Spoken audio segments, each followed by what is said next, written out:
Welcome to episode 43 of the Pulse of Physiology. I'm your host, Dr. Jim Davis, and today we're exploring pressure-volume loops, a powerful way to visualize how the heart's left ventricle generates pressure and moves blood through each cardiac cycle.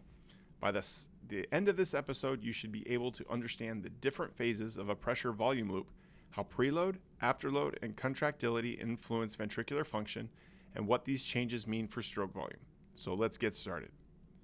The pressure-volume loop is a graphical representation of changes in ventricular pressure and volume throughout one cardiac cycle. It consists of four distinct phases, and these are the same phases that we discussed with the Wiggers diagram: ventricular filling, isovolumic contraction, ventricular ejection, and isovolumic relaxation. These phases cycle continuously to ensure effective circulation, and so let's walk through each phase in detail. Phase 1, ventricular filling.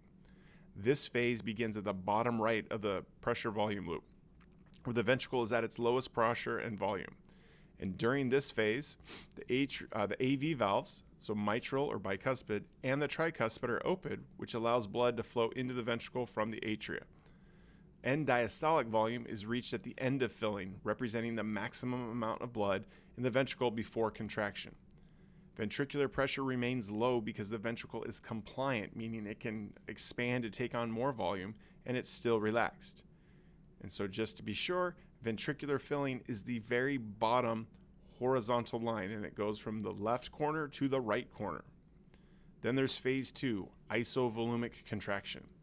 At end diastolic volume, so at that bottom right corner, ventricular contraction begins, which initiates isovolumic contraction. The AV valves have closed, which produce that first heart sound, and that lets us know isovolumic contraction has begun. The semilunar valves remain closed, meaning no blood is ejected. As a result, ventricular pressure rises rapidly, but volume remains constant because all valves are closed. And so from there, we go to ventricular ejection. This occurs once ventricular pressure exceeds aortic pressure. This causes or allows the semilunar valves to open. And so that's where we go from contraction to ejection. And this is that top right corner. Ultimately, blood is ejected into the circulation. So stroke volume is determined by the difference between end diastolic volume and end systolic volume. Ventricular pressure reaches its peak and then declines as the ventricle begins to relax. The aortic valve closes at the end of ejection, which signals the start of the next phase. And so this would be occurring at the top left corner. That last phase is isovolumic relaxation. And so following ejection, the ventricles begin to relax. The semilunar valve snaps shut, producing that second heart sound. That's the moment when we go from ejection to isovolumic relaxation. Ventricular pressure drops rapidly, but volume remains constant as all valves are closed. And this cycle resets when we reach the bottom left corner of the curve when the AV valves reopen, and this allows ventricular filling to begin all over again. So preload, afterload, and contractility all affect the pressure-volume loop. So if we increase preload, this occurs due to high venous return, that will lead to an increased end diastolic volume, which will expand the pressure-volume loop to the right. So that right vertical line will move to the right, and it increases stroke volume. Decreased preload results in a smaller end diastolic volume, so that right vertical line will actually move to the left, meaning we have a reduced stroke volume. Then there's afterload, which is the resistance to ejection.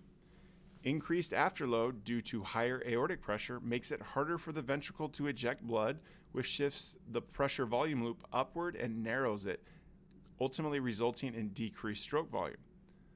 Unlike preload, which moves the right vertical line, afterload moves the left vertical line. And so if we increase afterload, we're moving that left vertical line to the right.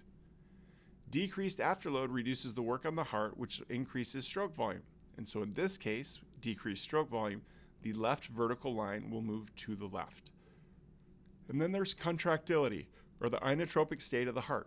Stronger contractility, positive inotropy, will shift that pressure volume loop leftward, lowering end systolic volume and increasing stroke volume.